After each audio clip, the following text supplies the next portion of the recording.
Olá, sexto ano, como é que vocês estão? Espero que estejam aproveitando bem aí essa quarentena para estar estudando também, né? Que é muito importante. Vamos iniciar nossa aula. Nós estamos no capítulo 4, tratando sobre a antiga civilização egípcia.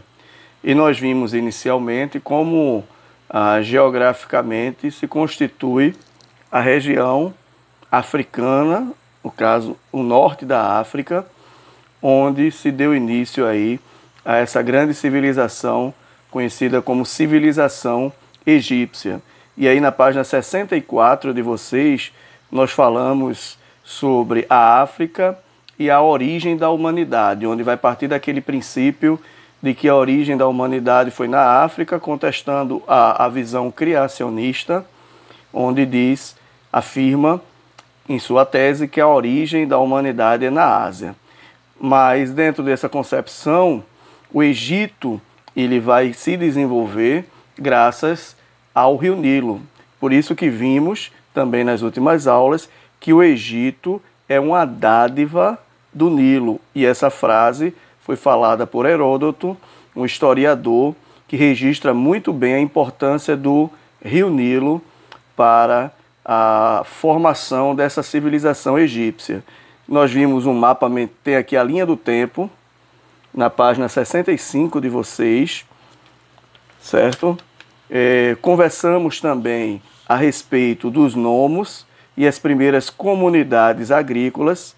Vimos aí a questão do nomarca, que era aquele líder que logo após a unificação do Egito, ele passa a ser chamado de governador, instituído governador de cada província e de cada cidade lá do Egito Antigo. E por que eu digo antes, eu falo de unificação? Porque a unificação ela só vai aparecer mesmo depois que aparece também a figura do faraó, certo? Então, havia Menéis, e ele foi o responsável aí pela unificação do Egito, que era dividido em Alto Egito e Baixo Egito. Mas antes dessa unificação, formando um só Egito, vimos também como era essa estrutura social nesses dois reinos que dependiam do próprio rio Nilo, certo? Temos aqui na página 67 que o faraó ele passa a ser visto como o grande líder, ou seja, um rei, baseando aí o seu governo numa teocracia, ou seja, o governo do próprio Deus na terra. Isso quer dizer que o faraó ele era visto como uma divindade. Nós falamos também sobre isso de forma mais detalhada na aula passada e vimos a sociedade egípcia em forma de pirâmide social. Inclusive eu coloquei para vocês duas pirâmides sociais, uma com a própria foto do livro, explicando que lá no topo está faraó, na segunda camada os sacerdotes, burocratas, militares e lá embaixo camponeses e os escravos. E no livro de vocês, na página 68, a gente falou um pouco da função de cada um deles. Hoje eu quero trazer um material extra classe antes de tratarmos sobre o período dinástico. E aí o período dinástico é entre 3020 a.C., onde vai aparecer as dinastias dos faraós, aqueles que vão sucedendo o poder aos poucos, né? Um morre, vem outro, e aí a gente vai ver isso na próxima aula. Mas hoje eu quero trazer algo extra classe, porque o livro de vocês ele é bastante resumido quando fala da civilização egípcia e deixa passar alguns detalhes interessantes, como por exemplo, como era de fato essa sociedade e como ela funcionava. Alguns, até muito há um tempo atrás, quando se passava filmes sobre o Egito Antigo, colocava-se os egípcios como pessoas de peles claras, uns olhos pretos, mas uma pele clara. E na verdade, historiadores sabem agora que o próprio egípcio ele era moreno e alguns até negros. Isso porque a região onde eles estavam era constituída por pessoas de peles mais escuras. Então esse vídeo vai mostrar um pouco sobre isso, vai mostrar de uma forma mais animada, e quando eu digo animada, em forma de desenhos, de pintura, de história, também essa divisão social, para que vocês entendam melhor o papel de cada um, porque se a gente não entender como se constituía a sociedade egípcia e a função, a gente não vai ter noção de como era, como de fato funcionava essa civilização. E a gente vai ver nesse vídeo também, e outra coisa interessante, é a importância da mulher na civilização egípcia. Vocês vão perceber também que a mulher, ela fez parte também dessa linhagem, dessa dinastia, nos períodos divididos entre Antigo Império, Médio Império e Novo Império. Okay? Então, assistam esse vídeo que vai trazer muita curiosidade para vocês e que, é claro, é um material extra classe, mas não deixa de ser conteúdo de atividades, tá bom? Então, observem bem, se quiser fazer alguma anotação, façam, que é um vídeo de 9 minutos, mas que vai trazer muitas informações legais, tá bom? Aproveitem aí. Olá, eu sou a professora Tati e você está no canal História em Minutos. Seja muito bem-vindo. No vídeo de hoje, nós vamos falar sobre... Antes de começar, se inscreve no nosso canal para ficar por dentro de todas as novidades. Curta o vídeo e compartilhe com seus amigos. Vem com a gente!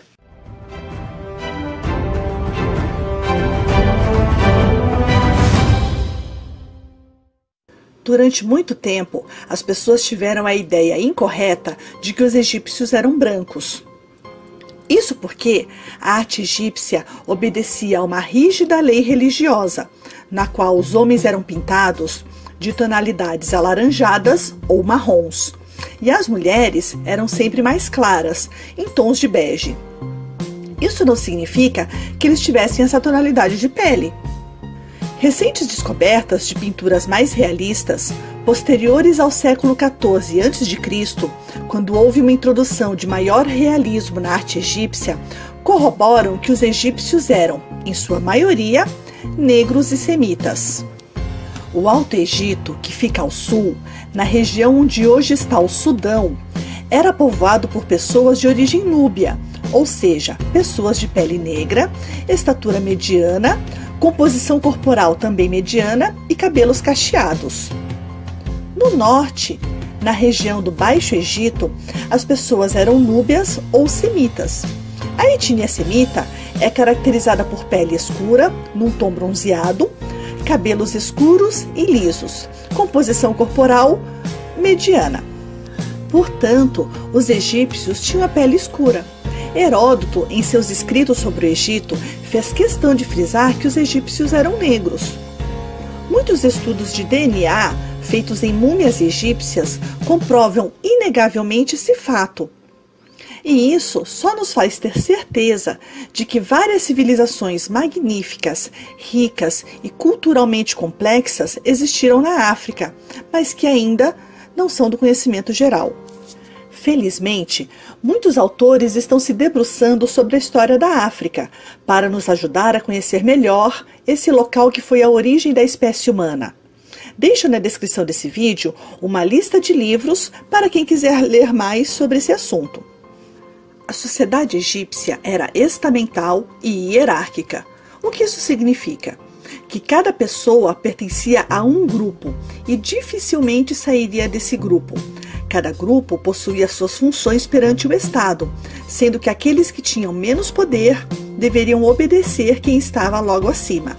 Assim, a mobilidade social era praticamente inexistente. Dessa forma, um filho de soldado seria também soldado, e sua filha se casaria com um soldado.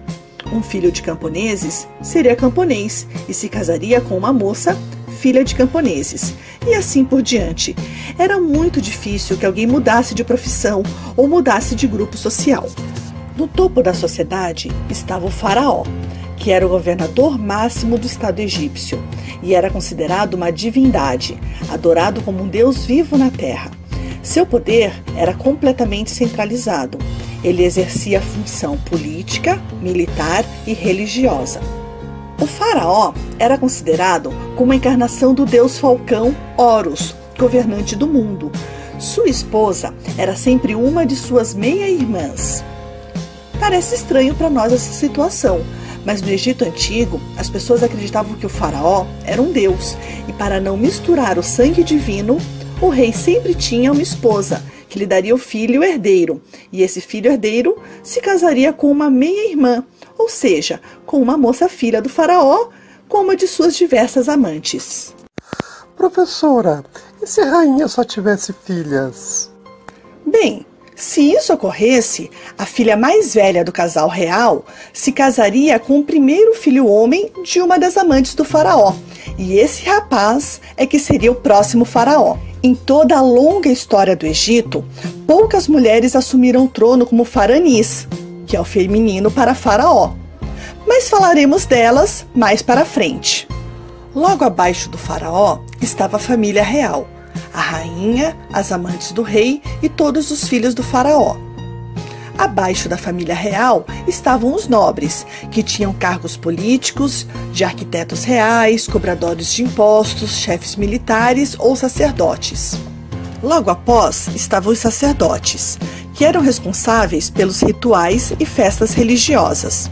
Eles tinham como função administrar todos os bens que eram oferecidos aos deuses. Assim, acabavam acumulando uma grande quantidade de bens materiais. Agora, vamos dar uma olhadinha a respeito da porção menos privilegiada da sociedade egípcia.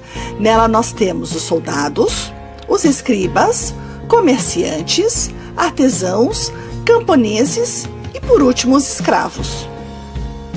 Os soldados não tinham salário, eles viviam dos produtos recebidos por serviços prestados. Os escribas eram considerados sacerdotes também, porém de uma casta menos privilegiada. Eles eram responsáveis pela escrita egípcia, registrando a vida do faraó e alguns acontecimentos do estado, sendo responsáveis também por registrar cartas, registros históricos, impostos cobrados e transações comerciais. Nesse período, não existia um padrão monetário, por isso as pessoas não recebiam salários como nós conhecemos hoje. Portanto, os escribas também recebiam produtos, assim como os soldados. Outra classe bastante importante é a dos comerciantes, pois a partir do trabalho deles que se desenvolveu uma economia baseada na circulação de riquezas entre os egípcios e as civilizações vizinhas.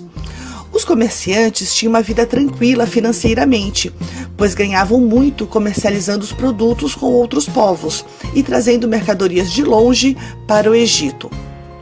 Logo após vinham os artesãos. Eles tinham uma vida muito simples, trabalhando em oficinas e construções. Eram os responsáveis por todos os produtos artesanais produzidos no Egito: joias, roupas, papiros, tintas, cerâmicas, atrelagens, etc. Os camponeses trabalhavam presos à terra do Estado e recebiam pouco por essa função. Eles também recebiam produtos, e nas épocas em que não podiam plantar ou colher, devido às cheias ou baixas do rio, deveriam trabalhar nas obras do faraó. Na base da pirâmide social estavam os escravos, que geralmente eram povos dominados nas guerras do Estado egípcio, conhecidos também como prisioneiros de guerra. Trabalhavam demais e não recebiam nada por isso, além de roupas e alimentos. Eram desprezados pela sociedade e não possuíam nenhum tipo de direito. Aos escravos sobravam os trabalhos mais pesados ou desagradáveis, como trabalhar nas pedreiras ou abrindo valas, embora existissem escravos domésticos também. Já que estamos falando da sociedade egípcia, é importante citar o papel da mulher nessa sociedade.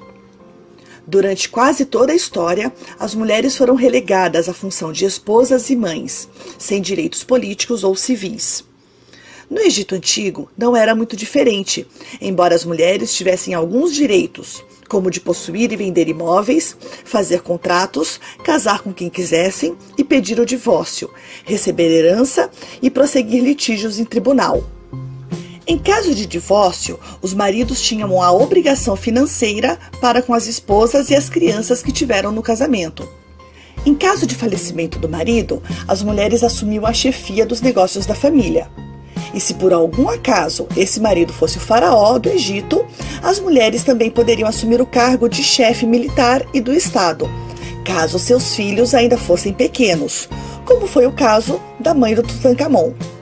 Na história do Egito, poucas mulheres assumiram o trono de forma autônoma. A respeito delas, falaremos no vídeo chamado Egito Antigo, as Mulheres Faraós.